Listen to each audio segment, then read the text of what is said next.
I feel like things have become just the same, you know? I think something needs to change, at least for this episode. And that is why I'm going to do this entire episode topless.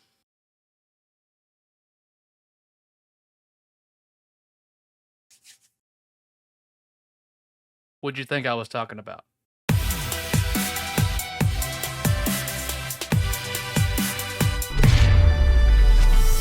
Now in 4K.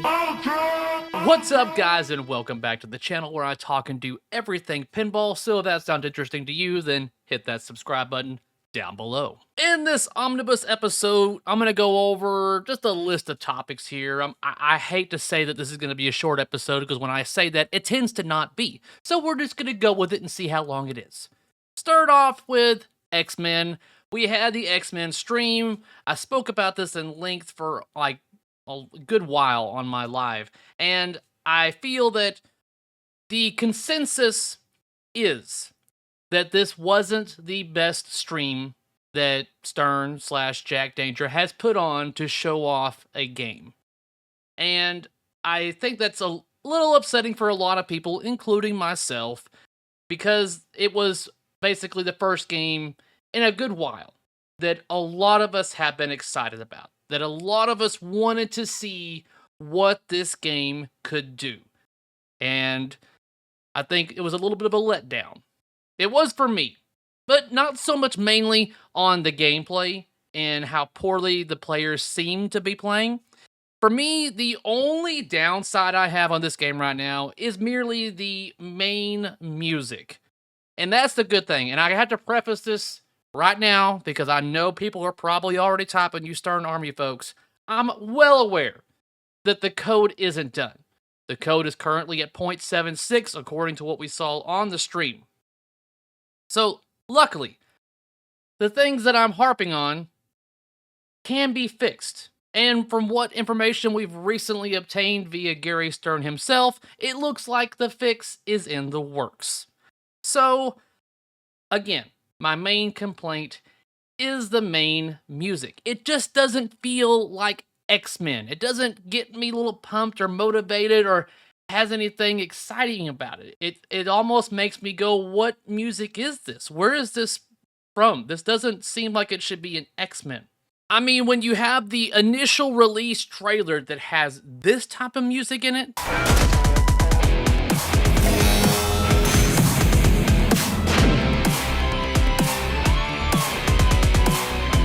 and then you get into the stream and we hear this.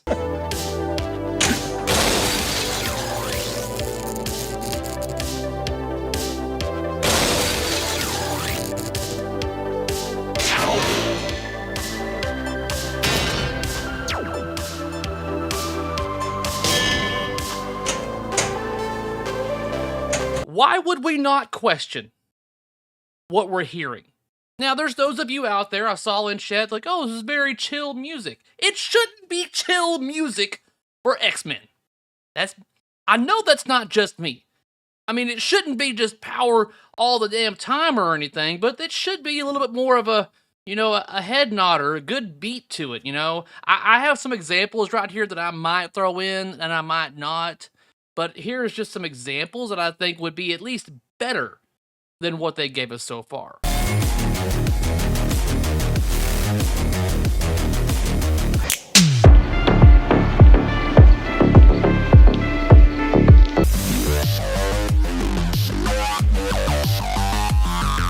Now, also, along with the complaints for music, the other complaints that we're hearing are also dealing with the callouts, particularly Gambit. And the thing is, now, this is speculation, not confirmed, but with the kind of information we're getting from like Gary Stern about being more efficient and having to do things and how they have to basically find ways to cut costs in order to keep the costs low and not raise prices. And I think a part of that is not hiring voice actors. They're more than likely using AI. And the kind of, I don't want to say proof I have, but information is that I received certain audio clips of an individual that merely utilized AI to recreate what was heard in the stream. So this is AI imitating Gambit from the stream. Hey, Cary, I think you might like this better than Stern's attempt. Hey, Cher, don't go nudging me like that. This is AI. The chances are Stern is utilizing AI for callouts at least within this game. Trying to be cost effective, but it's also turning people off. But luckily, a fix is in the works. I don't know what all that means, if they're just going to kind of revamp the music, changing it entirely. I don't know. But evidently, according to Cary himself, in this seminar that I have a link in the video description down below if you'd like to watch it in its entirety because he gives a lot of information, I do recommend it. But he states that he heard the feedback and they're doing something about the music, the main music for X-Men. So, yay. Some of you saw the streams. There were some comments that weren't great that we learned from. We'll change some of the music based on that. The gameplay, main play music. Other than that, it's mainly just me anticipating the ability to play this game. I'm really looking forward to it. I'm still not turned off by what I'm seeing about how the game shoots. That's in the end for me is going to be me playing that. And as far as the animations go that people were complaining about, here's the thing: is that I'm one that doesn't really harp a lot on animation. And I feel like for what we got so far, it's a good start. I'm not really complaining about it. I know it can only get better from here kind of thing. But I mentioned this, I want to say, in my live or a previous episode, or maybe it was just to my patrons, but I stated that I believe that this game was rushed, that it got released quicker than they would have liked to, due to the amount of lack of code currently at this point in time and just the way things are. For me, I got the vibe of the game isn't ready yet. And that's why the stream wasn't like a little sooner than I guess we would have liked it to have been, because again, the game wasn't ready. And that was confirmed twice. 2 different interviews, both by George Gomez. One was the Phantom Tilt Pinball Podcast, link below. The other one was on Canada's Pinball Podcast. Link to his Patreon where that interview is available is also down below. So in a nutshell, with X-Men, game still looks interesting to me. I really do want to play this game, fix the music, and I think you are one step closer to at least me taking the plunge on getting this in my collection. Moving on to Avatar. So this game, for whatever reason, I just have no interest in as of right now. It's like I can only go by what I've seen on the streams that are available, and it's one of those where I'm watching it and I'm like, it seems at this point there's just a lot of shots that aren't being made, or the ball's just not doing anything from what I can see that's entertaining me kind of thing. So I cannot sit here and watch an over hour stream. I watched it an hour. I wanted to give it 1 hour of my time because I gave X-Men almost an hour of my time because that's all they provided for us anyways. But I wanted to give it a fair amount of time to give me an idea on how I feel about the game so far. Now, I watched the Dumb Pinball Show. It's on Twitch. I'll put a link in the description down below on this. But they streamed it for about an hour and a half or so. I found it not funny, but 30 minutes into it, their right flipper, they had an issue with that they had to get in their coil stop issue. And I want to say that they've already also had to repair or replace a coil stop on this game that they've obviously only had for maybe a day. But along with that, I have to give them a compliment, Jersey Jack that is, on the light show, which is not a surprise. It's like every game, Jersey Jack does amazing light shows. They've got their hot rails to assist with that. But this light show in particular, I'm watching this and I'm just, at certain moments, I'm like, my God, that's got to be something to see and really enjoy when you're right in front of it. But my speculation before the initial release of this game looks to be holding true, meaning the UV isn't going to be very prominent in this gameplay, from what I can tell on the stream.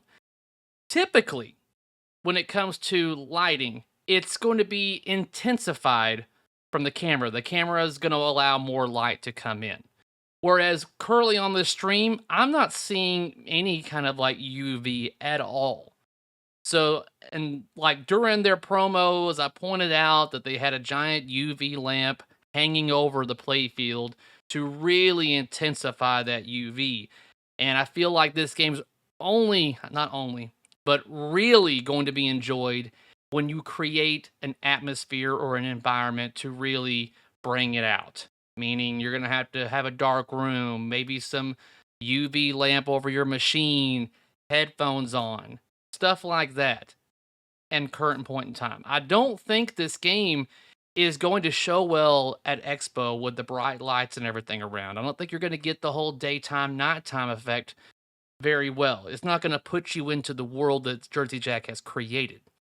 And I kind of wonder how well it's created whenever, even if you are in a dark room or a dark environment, because that playfield gets very dark, and I'm not a big fan of playfields that are dark. I've got pin lights and pin stadiums on every single one of my damn games, because I like to be able to see the ball. And at least on the stream at this current point in time, I'm finding myself not keeping track of the ball very well. So what I want to do for Expo, I need to remember to bring headphones, because I also feel like Avatar is going to be one of those games that the music is just going to be very cinematic, and it's going to probably draw me in. From what I can hear, it seems like it's definitely the Avatar like soundtrack, the music and everything, very powerful, but you're not able to hear it over all the mechanical and the talking and everything. So I want to remember to bring headphones to fully experience Avatar with the soundtrack and everything. I think that's going to basically kind of bring it up a notch or two.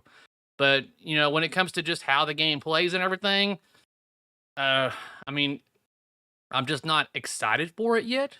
I mean, I'm more excited about X-Men, but it's going to be one of those things where we'll see how it plays when it comes to going to Expo and playing it there. Or maybe I might be able to get to play it sooner. I want to say that my local distro is going to have one this week, if not sooner.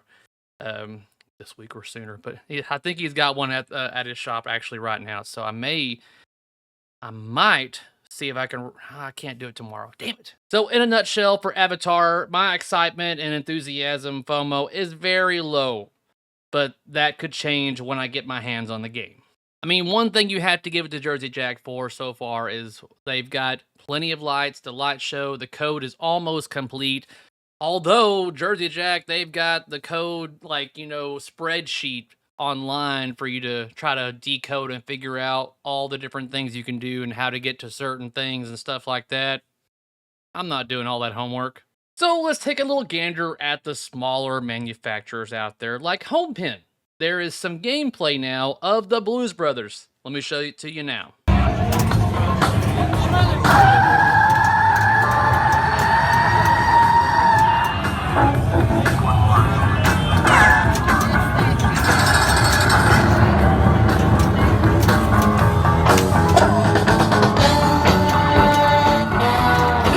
Bonus multiplier.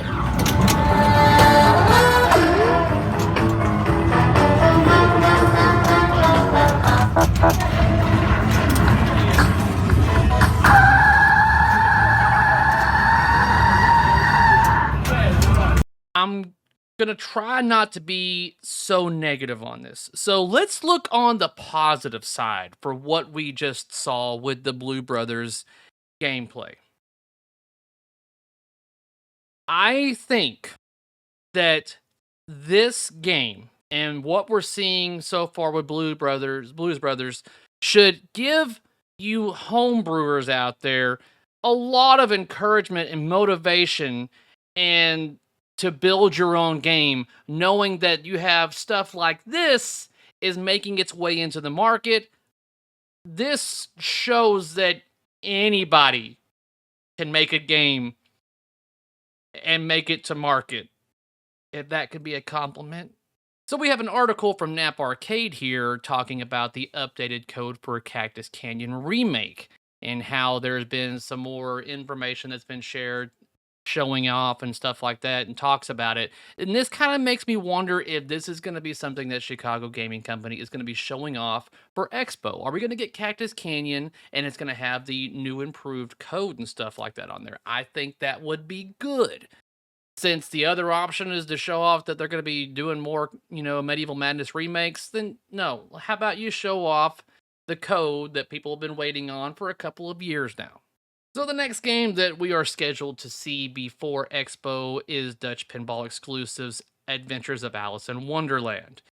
So, I can only give you information that I have basically been approved to give you at this time. I will say that I have been shown every one of the sculpts and plastics that are in the game up close now to get a better look at all the details that are throughout. I think that from what this game's going to look like, it's going to be something that you haven't seen before when it comes to just how much of a world under glass they're bringing us. The plastics in question that are sculpts and molded and stuff like that that you've gotten little previews of are not your typical plastics. They got a little bit of flexibility to them, so they're able to take a hit and keep on going along. There's also information in regards to what kind of warranty that this particular game is going to have. I haven't been given the privilege to release that. I will let them do that, but I think that a lot of you are going to like what you hear. And again, I must stress, if you want further information about what Dutch Pinball is currently doing and what they will be doing, I highly recommend that you go to their seminar at Pinball Expo. I too am looking forward to seeing how this game plays. I'm looking forward to playing it, but mainly I just want to see how it shoots. I haven't even seen that. I've only seen the game at a standstill. Like, look, this is how pretty it looks. I'm like, yeah, you've got the looks, but let's see, how it plays. After the initial release of Adventures of Alice in Wonderland, there's stuff still in the air, but I want to say there will be a live interview with me, Melvin, and I think Chris from Canada's Pinball Podcast for all of you out there to ask questions and get all the juicy details you can after the full release of the game, which should be before Expo. And that's all I have for now, guys. And until next time, peace out.